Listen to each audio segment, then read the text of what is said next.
Sementara itu, Perdana Menteri Tan Sri Muhyiddin Yassin berkata usul undi percaya kepada Perdana Menteri adalah perkara biasa dan beliau tidak takut atau bimbang untuk menghadapinya semasa sidang Parlimen bulan hadapan bagi membuktikan beliau masih memiliki sokongan majoriti ahli Parlimen. Katanya usul undi percaya kepada Perdana Menteri itu biasa dibuat untuk Parlimen tetapi yang harus difikirkan ialah soal situasi dan keadaan semasa.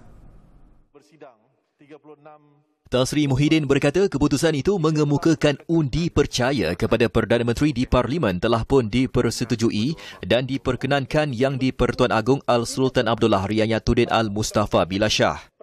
Yang saya telah maklumkan pada negara kepada Duli Yang Maha Mulia Seri Paduka Yang di-Pertuan Agong beberapa hari lepas membincangkan soal itu dan dengan satu suasana yang cukup baik, harmoni hampir dekat sejam.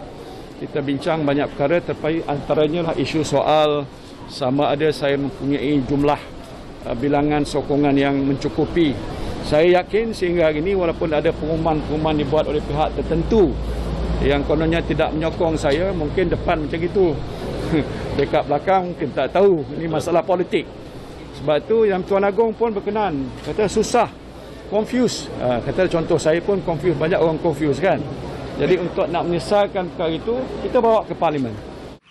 Bercakap kepada pemberita di Pejabat Pentadbiran Penghulu Mukim Sungai Raya, Muar pada Jumaat, Tan Sri Muhyiddin berkata beliau menyerahkan sepenuhnya kepada budi bicara dan pertimbangan ahli Parlimen mengenai perkara yang sewajarnya mereka lakukan.